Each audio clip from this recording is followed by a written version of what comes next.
টাকা এমন একটা শব্দ যা শুনলে মরা মানুষেরও চোখ বড় বড় হয়ে যায়। আর যদি শোনা যায় শুয়ে বসে টাকা কামানোর কোনো রাস্তা আছে, তাহলে তো কথাই নেই। আচ্ছা, আপনাকে যদি প্রশ্ন করি শেয়ার বাজার আসলে কি, একদল বলবেন ভাই ওটা তো একটা জুয়ার আড্ডা, গেলেই ফতো। আরেক দল ফিসফিস করে বলবে আরে না, ওটা হলো টাকা ছাপানোর মেশিন, শুধু বুদ্ধি করে বোতাম টিপতে হয়। এখন সত্যিটা কি? কুদ্দুস মিয়ার মতো সব হারিয়ে রাস্তায় বসা, নাকি ওয়ারেন বাফেটের মতো হাজার কোটি টাকার মালিক হওয়া? আজকের ভিডিওতে আমরা শেয়ার বাজারের পেটের নাড়ি ভুড়ি সব বের করে ফেলব। আপনি যদি মনে করেন শেয়ার বাজার মানেই হলো লটারি, তাহলে আগামী কয়েকটি মিনিট আপনার জীবনের মোড় ঘুরিয়ে দিতে পারে। তাই পপকর্ন হাতে নিন আর নড়ে চড়ে বসুন, কারণ আজ আমরা শেয়ার বাজারের A to Z এমনভাবে শিখব যা আপনার দাদিমাও বুঝবে। আচ্ছা, গল্পের শুরুতে আমাদের বন্ধু মফিজের সাথে পরিচয় করিয়ে দিই। মফিজ একদিন চায়ের দোকানে শুনল তার পাড়ার বড় ভাই শেয়ার বাজারে 1 লাখ টাকা খাটিয়ে 3 দিনেই সেটা 2 লাখ করে ফেলেছে। মফিজের তো মাথায় তখন টাকার নেশা। সে ভাবল, ধুর, পড়াশোনা আর চাকরি করে কি হবে, তার চেয়ে বাবার পেনশনের টাকাটা শেয়ার বাজারে ঢেলে দিই, আগামী মাসে আমি হব এলাকার নতুন চৌধুরী সাহেব। মফিজ কোনো আগা মাথা না ভেবেই, কিচ্ছু না জেনেই হুট করে টাকা লাগিয়ে দিল।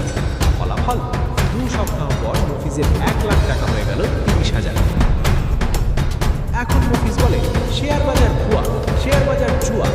এখন আপনার কাছে আমার প্রশ্ন, মফিজ কি বিনিয়োগ করেছিল নাকি জুয়া খেলেছিল? উত্তরটা ঝটপট কমেন্টে জানান তো। আসলে শেয়ার বাজার কোনো জুয়ার ভূত না, আবার জেরা গড়া, এটা একটা পিওর বিজনেস। চলুন একদম গোড়া থেকে বুঝি শেয়ার বাজার জিনিসটা আসলে কিভাবে কাজ করে। ধরুন মফিজ ঠিক করলো সে একটা স্পেশাল চায়ের দোকান দেবে। তার পকেটে আছে 10,000 টাকা, কিন্তু দোকান দিতে লাগবে 1 লাখ টাকা। মফিজ তখন তার 9 জন বন্ধুকে বলল, দোস্ত, তোরা আমাকে 10,000 করে টাকা দে, তাহলে আমরা মোট 10 জন মিলে দোকানটা শুরু করতে পারবো। বন্ধুরা রাজি হল। এখানে মফিজ কিন্তু একা মালিক না, ওই 10 জন বন্ধুও দোকানের মালিক। মোট 1 লাখ টাকাকে যদি আমরা ছোট ছোট 10টা ভাগে ভাগ করি, তাহলে এক একটা ভাগেরই নাম হলো শেয়ার। বছর শেষে দোকান থেকে যদি 50,000 টাকা লাভ হয়, তাহলে মফিজ একা সেই টাকা নেবে না, 10 জন বন্ধু সমানভাবে 5,000 করে ভাগ করে নেবে। এটাই শেয়ার বাজারের একদম বেসিক কনসেপ্ট। আপনি টাকা দিয়ে কোনো কোম্পানির মালিকানার একটা ছোট্ট অংশ কিনছেন। এখন প্রশ্ন হলো, বড় বড় কোম্পানিগুলো শেয়ার বাজারে আসে কেন? ধরুন মফিজের চায়ের দোকান খুব হিট হয়ে গেল। এখন সে চায় ঢাকায় একটা বিশাল চায়ের ফ্যাক্টরি বানাতে, কিন্তু ফ্যাক্টরি বানাতে লাগবে 10 কোটি টাকা। মফিজের কাছে এত টাকা নেই, ব্যাংকও এত লোন দেবে না। তখন মফিজ ঠিক করলো সে পাবলিকের কাছে হাত পাতবে। সে বলল, ভাই সব, আমার কোম্পানিতে টাকা লাগান, আমি আপনাদের মালিকানা দেব। কোম্পানি যখন প্রথমবারের মতো সাধারণ মানুষের কাছে শেয়ার বিক্রি করার জন্য বাজারে আসে, সেটাকে বলে আইপিও বা ইনিশিয়াল পাবলিক অফারিং। এটাকে প্রাইমারি মার্কেট বলে। এখান থেকে শেয়ার কেনার মানে হলো আপনি সরাসরি মফিজের কোম্পানির পার্টনার হলেন। কিন্তু ভাই, আপনি যদি আজ শেয়ার কেনেন আর কাল আপনার টাকার দরকার হয়, তখন আপনি শেয়ারটা কার কাছে ফেরত দেবেন? মফিজের কাছে? না, মফিজ তো টাকা নিয়ে ফ্যাক্টরি বানাচ্ছে, সে টাকা ফেরত দিতে পারবে না। তখন আপনাকে যেতে হবে সেকেন্ডারি মার্কেটে বা স্টক এক্সচেঞ্জে, যেমন বাংলাদেশে Dhaka stock exchange. Stock exchange হলো একটা বিশাল বাজারের মতো। এখানে লক্ষ লক্ষ মানুষ শেয়ার কেনাবেচা করছে। আপনার টাকার দরকার হলে আপনি অন্য আরেকজন মানুষের কাছে আপনার শেয়ারটা বিক্রি করে দেবেন। এখানে কোম্পানি বা মফিজের কোনো হাত নেই। হাত বদলটা হচ্ছে আপনার আর আরেকজন ক্রেতার মধ্যে। এই কেনাবেচাটা যেখানে হয়, সেটাই হলো শেয়ার বাজার। আর এই কেনাবেচা করার জন্য আপনি তো সরাসরি এক্সচেঞ্জে গিয়ে চিৎকার করতে পারবেন না। আপনাকে যেতে হবে একজন ব্রোকারের কাছে। ব্রোকার হলো ঘটকের মতো। আপনি ব্রোকার হাউসে একটা বিও অ্যাকাউন্ট খুলবেন। ব্যাংকে টাকা রাখতে যেমন অ্যাকাউন্ট লাগে, শেয়ার রাখতে লাগে বিও অ্যাকাউন্ট। আপনি অ্যাপের মাধ্যমে বা ব্রোকারকে ফোন দিয়ে বলবেন শেয়ার কেনো, তারা কিনে দেবে। বলবেন বেচো, তারা বেচে দেবে। মাঝখান থেকে তারা সামান্য কিছু কমিশন নেবে। সিস্টেমটা একদম পানির মতো সহজ। এখন মফিজ তো শেয়ার বাজারে চলে এলো, কিন্তু শেয়ারের দাম বাড়ে বা কমে কেন, এটা বুঝতে রকেট সায়েন্টিস্ট হওয়া দরকার নেই। কাঁচা বাজারে ইলিশ মাছের কথা ভাবুন। বাজারে ইলিশ কম, কিন্তু কেনার জন্য মানুষ পাগল। তখন মাছের দাম কি হবে? হু হু করে বাড়বে। শেয়ার বাজারও তাই। যদি মফিজের কোম্পানি ভালো ব্যবসা করে, সবাই তখন মফিজের শেয়ার কিনতে চাইবে। কেনার লোক বেশি কিন্তু শেয়ার কম, তখনই শেয়ারের দাম রকেটের গতিতে ওপরে ওঠে। একে বলে বুল মার্কেট বা ষাঁড়ের গুঁতো। আবার উল্টোটা ভাবো, মফিজের কোম্পানি লস করছে, কেউ ওই শেয়ার রাখতে চাইছে না, সবাই বিক্রি করে পালাতে চাইছে, তখন শেয়ারের দাম ধপাস করে পড়ে যাবে। একে বলে বিয়ার মার্কেট বা ভাল্লুকের থাবা। এখন আসল কথায় আসি, মানুষ কেন বলে শেয়ার বাজার জুয়া? কারণ আমাদের দেশের 90% মানুষ মফিজের প্রথম অবস্থার মতো। তারা কোম্পানি কি করে, তার ভবিষ্যৎ কি, লাভ কেমন, কিচ্ছু দেখে না। তারা দেখে ফেসবুকে রফিক ভাই বলেছে এই শেয়ারের দাম বাড়বে, ব্যাস হুমড়ি খেয়ে সেটা কেনা শুরু করে। এটাকে বিনিয়োগ বলে না, এটাকে বলে হুজুগে মাতাল হওয়া। আপনি যখন না জেনে না বুঝে লটারির মতো কোনো শেয়ার কিনবেন, তখন সেটা জুয়াই হবে।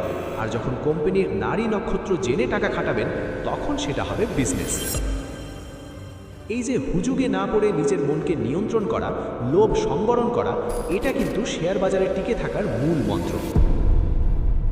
আসলে টাকার সাথে আমাদের মনের সম্পর্কটা কেমন হওয়া উচিত, কেন আমরা ভুল নির্ধারণ নিই, সেটা নিয়ে আমাদের টাকার সাইকোলজি নিয়ে দারুণ একটা ভিডিও আছে।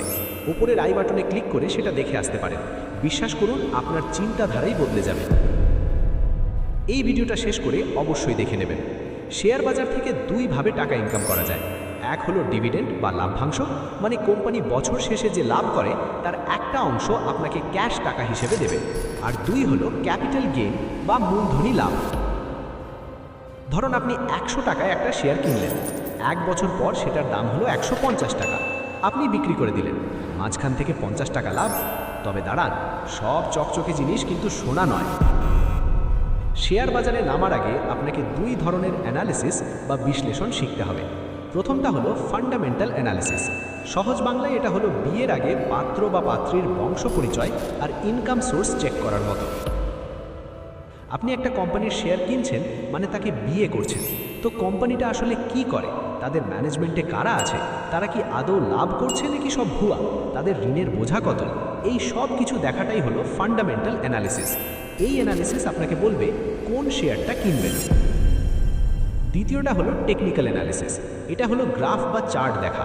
ডাক্তার যেমন ইসিজি রিপোর্ট দেখে হার্টের অবস্থা বোঝে, আপনাকেও বুঝতে হবে শেয়ারের দাম এখন কমছে নাকি বাড়ছে। টেকনিক্যাল অ্যানালিসিস আপনাকে বলে দেবে কখন শেয়ারটা কিনবেন এবং কখন বিক্রি করবেন।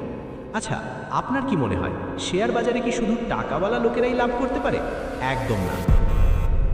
শেয়ার বাজার হলো ধৈর্যের খেলা।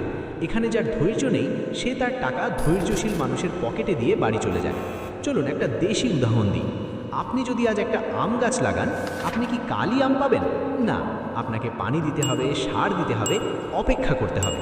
3-4 বছর পর যখন আম ধরবে, তখন প্রতি বছর আপনি আম খেতেই থাকবেন। শেয়ার বাজারও ঠিক তাই। ভালো একটা কোম্পানিতে টাকা লাগিয়ে আপনাকে সময় দিতে হবে। কম্পাউন্ডিং ইন্টারেস্টের জাদুতে এই টাকাই একদিন পাহাড় সমান হয়ে যাবে। তবে সাবধান, কিছু ফাঁদ আছে। বাজারে কিছু গ্যাম্বলার বা কারসাজি চক্র থাকে, যারা কোনো কারণ ছাড়াই একটা পচা কোম্পানির শেয়ারের দাম বাড়িয়ে দেয়। আর সাধারণ মানুষ ভাবে, ওরে বাবা, এই শেয়ার তো আকাশে উঠছে, এক্ষুনি কিনে ফেলি। যেই আপনি কিনলেন, অমনি সেই চক্র তাদের শেয়ার বিক্রি করে বেরিয়ে গেল, আর আপনি লাল বাতি জ্বালালেন। একেই বলে পাম্প অ্যান্ড ডাম্প স্কিম। তাই ভাই ও বোনেরা, কারো কথায় কান দেবেন না। নিজের টাকা, তাই সিদ্ধান্ত নিজের হতে হবে।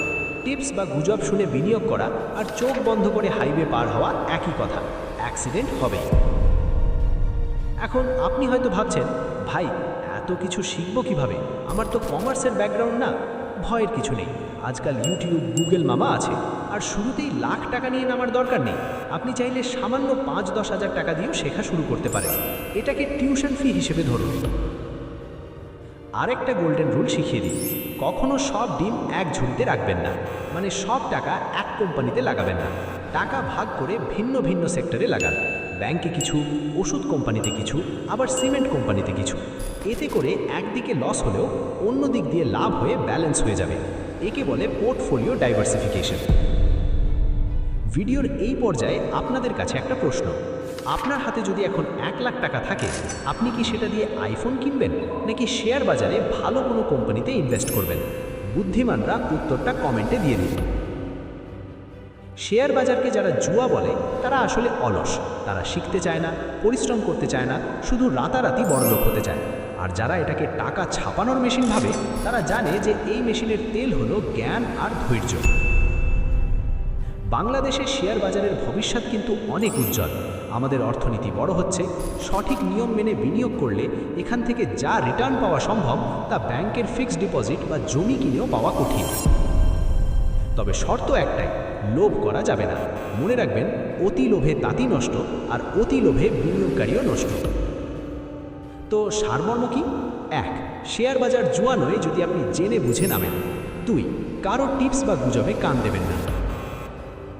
3. ফান্ডামেন্টাল আর টেকনিক্যাল অ্যানালিসিসের বেসিক শিখুন। 4.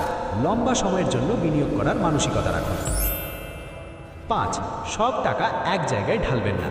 বন্ধুরা, আজকের এই ভিডিওটি যদি আপনার মাথার জট একটুও খুলতে পারে, তাহলেই আমাদের সার্থকতা। শেয়ার বাজার কোনো ভয়ের জায়গা না, এটা আপনার সম্পদ গড়ার একটা হাতিয়ার হতে পারে। শুধু দরকার একটু পড়াশোনা আর কমন সেন্স। মফিজ এখন আর হুজুগে শেয়ার কেনে না, সে এখন পড়াশোনা করে, কোম্পানি যাচাই করে, তারপর ইনভেস্ট করে। মফিজ এখন লাভের মুখ দেখছে। আপনিও কি মফিজের মতো স্মার্ট হতে চান, নাকি সেই পুরনো মফিজের মতো লস করে কাঁদতে চান? সিদ্ধান্ত আপনার। এই ভিডিওটি বানাতে আমাদের অনেক গবেষণা করতে হয়েছে, যাতে কঠিন বিষয়গুলো একদম পানির মতো সহজ করে আপনাদের সামনে তুলে ধরতে পারি। যদি ভিডিওটি ভালো লাগে, একটা লাইক দিন, কারণ আপনার একটা লাইক আমাদের পরবর্তী ভিডিও বানাতে প্রচুর উৎসাহ দেয়। আর বন্ধুদের সাথে শেয়ার করুন, যাতে তারাও শেয়ার বাজার নিয়ে ভুল ধারণা থেকে বেরিয়ে আসতে পারে। আচ্ছা, আজকের তো বেসিক জানলাম। আপনারা কি জানতে চান যে কিভাবে ভালো শেয়ার খুঁজে বের করবেন বা টেকনিক্যাল অ্যানালিসিসের সহজ টেকনিকগুলো কি? যদি চান তাহলে কমেন্টে লিখুন পার্ট 2 চাই। আপনারা যত বেশি কমেন্ট করবেন, তত তাড়াতাড়ি আমরা ডিটেলস ভিডিও নিয়ে আসব। তাহলে আজ এ পর্যন্তই, দেখা হবে পরের ভিডিওতে। ততক্ষণ পর্যন্ত পকেট ভর্তি টাকা থাকুক আর মাথায় থাকুক বুদ্ধি।